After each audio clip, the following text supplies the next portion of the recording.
Chairperson of During Morning Down, Naomi Daly, Minister Michelle O'Neill, Margaret Ritchie MP, Karen McKevitt MLA, Katrina Ryan MLA, John McAllister MLA, Councillors, Reverend Father, distinguished guests, ladies and gentlemen, colleagues and friends. Just in case anybody did get a copy of the agenda, I am not Michael Lipsett. And Michael sends his sincere apologies that he can't come. And probably it's appropriate that I'm here because, as I say, around this part of the world, I only live over the hill in the next town land. And in fact, if I stand on some of my fields, I can see this building. And it certainly has given something for the Burn people to be envious about. And congratulations to everyone concerned. As I said, Michael is unavoidable, and as I said, it is also appropriate. I have been involved in one way or another in this project, from colleagues been involved in building control and estates, and I'm well aware of all the twists and turns and upsets and things that happened over many years, and as Sean told me this morning, even 10 years before the thing started. So it's a credit to everybody concerned. It's delightful that we have such a distinguished audience this morning, and without further ado, I'm going to call, and delighted that she's here out of her busy schedule, I'm going to call on the Minister, Michelle O'Neill, to say a few words. Thank you very much, and it's great to be here this morning. The sun's shining, so we're all in good form. I always love coming out to celebrate the success of local community associations and the work that they do on the ground. And when you walk around, even when you pull up in here today, it's so impressive. You couldn't fail to be impressed by what I saw already. And when we took a walk around there, and whenever Sean and Dolan were telling me about it's so long in the making to get us to here, because it's great for us all to be here, to be celebrating and to be happy about the completion of the project. But I'm quite sure, and the guys tell me, there's been an odd wee headache and an odd wee hiccup along the journey. I can see others in the room laughing who've all been involved in all those hiccups. But it takes a lot of effort, it takes a lot of commitment, and it takes, I suppose, a bit of determined nature from individuals to actually drive projects forward like this. So I am so delighted that the Rural Development Programme was a vehicle to help you to be able to deliver what is a brilliant facility for the whole community to be able to use. This is what the Rural Development Programme is about. It's the only show in town for rural communities. So for me, I'm passionate about making sure that we have a well-funded programme. We're coming to the end of this current programme, and we'll be about to open up a new one in September, hopefully. So the guys are already telling me there's some ideas already in the offing, and I can see committee members again, faces being pulled, because I know they're thinking this is going to be more hard work for us. But sure, you've got to this stage, and I'm quite sure the ideas will be flowing for what else you want to achieve. And the programme's there to be bid into. Now that you have the experience of bidding into this programme and being so successful, it should be wee buns the next time round. But what else? Really, as I said, the programme has been so successful. Like, we've funded something like 1,800 projects in rural communities, and that's where it's for a facility like this, or tourism potential. It's about farm diversification. It's about helping businesses to grow, to expand. Like, for me, it's just a fantastic programme. As I say, it is the only show in town for rural communities. So we have a new programme about to get European approval, and we'll be getting that kicked off, hopefully, for the projects of this nature, which will be under Priority 6, will be kicked off in September. So really, really do look towards that, because that's what it's all about. I want to make sure we spend every penny of European money in rural communities, because that's what I'm about, and that's what I make sure I prioritise in my time as Minister. So that's really all I wanted to say this morning. I mean, it's great to see so many people come along. I think whenever you go to events on a week morning into a rural area and you see so many people come along, that's testimony itself to the rural community that surrounds the project. That's testimony to the nature of rural people. They come together, they care about the people around them, they care about the community, they care about what's on offer. So for me, it's a good news story. It's fantastic to be associated with it in any shape or form. I want to just commend the LAG staff, the people that work for the department to deliver the funding, and those people that give up their time to actually distribute European money. Because without those people, I'm quite sure all the people involved, the committee know that they were vital in terms of getting the projects to end and getting things progressed. So maybe a wee round of applause, all of us, for those people.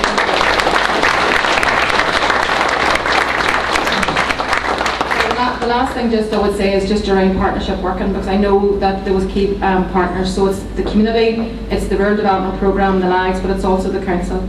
So without that combination, given the economic climate that we're in, it's so difficult to get a source funding. So it took everybody to come together, it took the community to work so hard to raise their contribution, the council's contribution and our contribution. It took it all to come together to make what we now stand in today, which is a first-class facility, which I'm quite sure will be the envy of many other community associations and many other rural communities. I'm quite sure it will become a flagship project that other community groups will come to take a look at to see, how could they do it. And I am inundated with requests from communities right across the board, people who are looking towards good examples and what they can do and what they can achieve out of the next programme. So I'm quite sure you will be a flagship project. Best luck to everybody, best luck for the future, and I so look forward to you all enjoying what you have, but also I also look forward to you also being successful in even more projects in the future.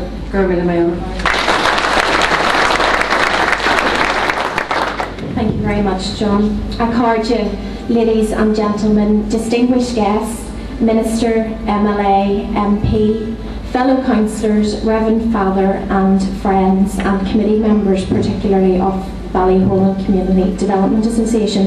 It gives me the greatest of pleasure to welcome you all here this morning to this fantastic community facility here in Ballyholland.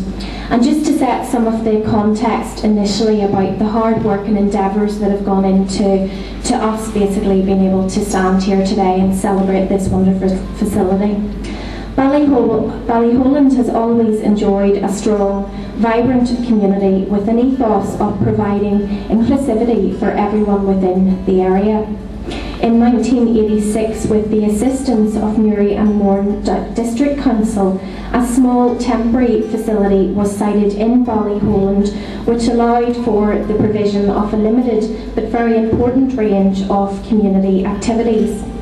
By the mid-1990s, the level of community activity far outweighed the capacity of that small facility, and the Community Development Association at that time produced very ambitious plans to develop a purpose-built facility. Despite securing funding for that facility some time ago, the funding unfortunately didn't come to fruition, and that caused some disappointment in the local community, and unfortunately also then seen a decline in community development within the wider region. However, in the new millennium, and keenly supported by Ballyholland Hearts GFC, the desire for a purpose-built community facility was reignited, and with it came the resurgence of Ballyholland Community Development Association. Following the success of an application through SOAR, which Michelle has alluded to, who were implementing and delivering the Rural Development Programme on behalf of DARD, and with further funding from Newry and Mourne District Council, the Community Development Association were able to progress their ambitious plans for their own purpose-built facility. As chairperson of Newry, Mourne and Down District Council, the new Super Council, I would like to thank all of those representatives within SOAR and DARD for their very substantial contribution to this project.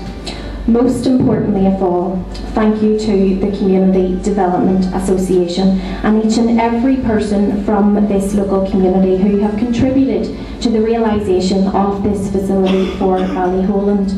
It is community spirit like this and hard work and the endeavours of local communities, along with funders, who together can make ambitious projects like this a reality on the ground. I wish you every success with this facility moving into the future. May it be a central point for all community within Ballyholland and the surrounding district, providing a wide and very expanding range of activities. Thank you all very, very much for coming out this afternoon, and I wish you every success in the future. Thank you.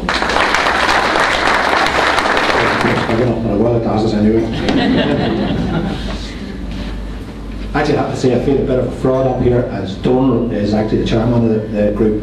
But we thought that given the time constraints on the Minister and the fact that the days are getting shorter, actually asking Donald to talk wasn't a good idea.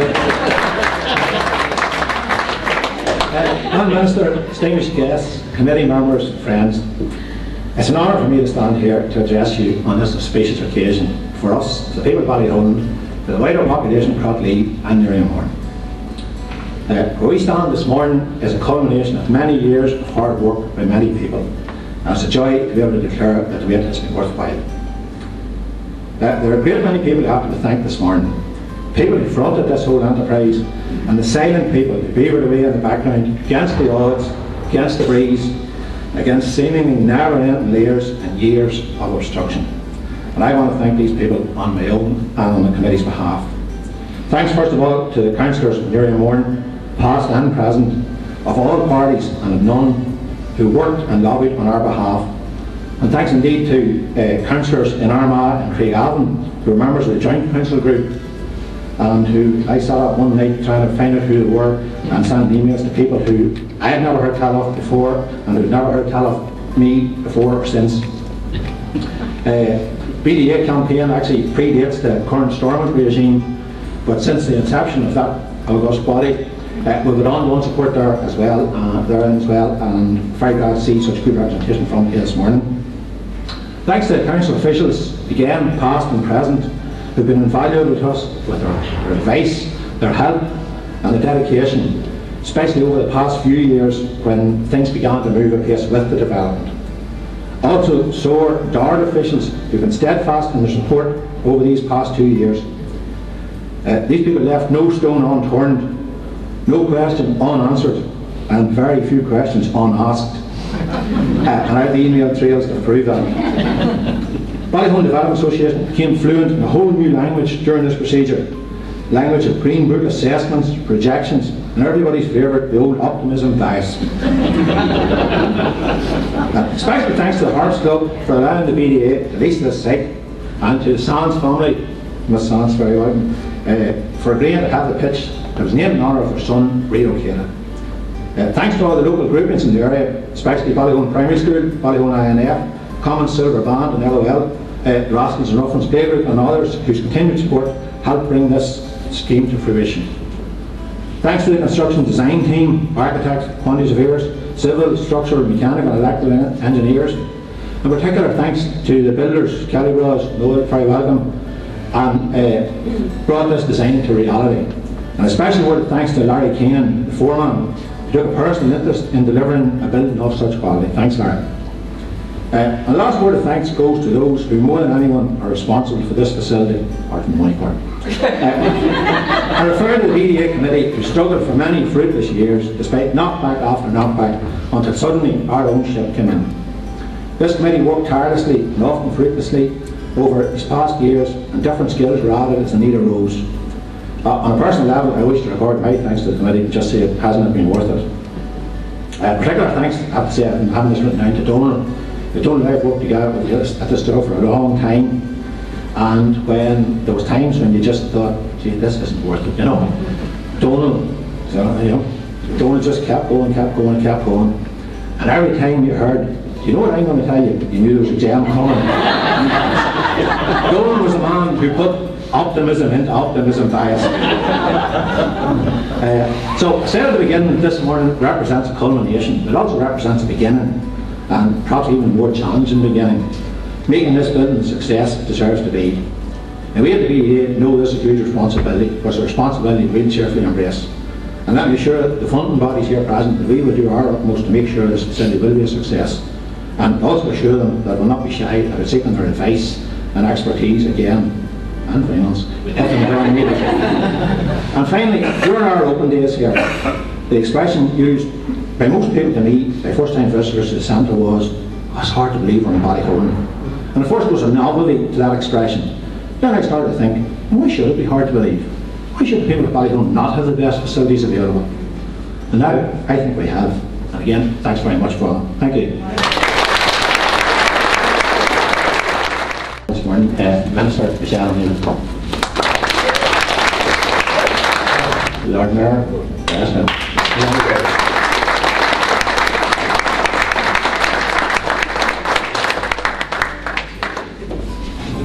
And see you.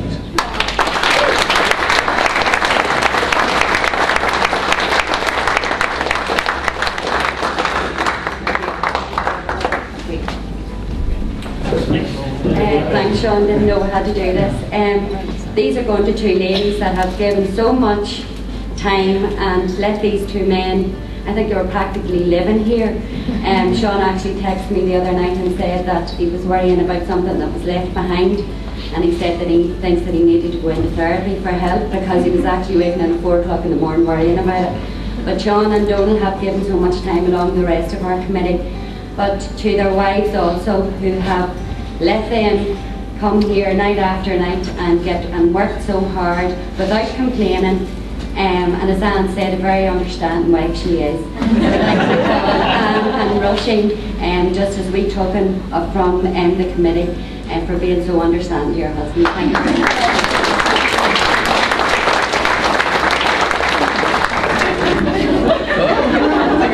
Hold on a minute. I'd sit on it.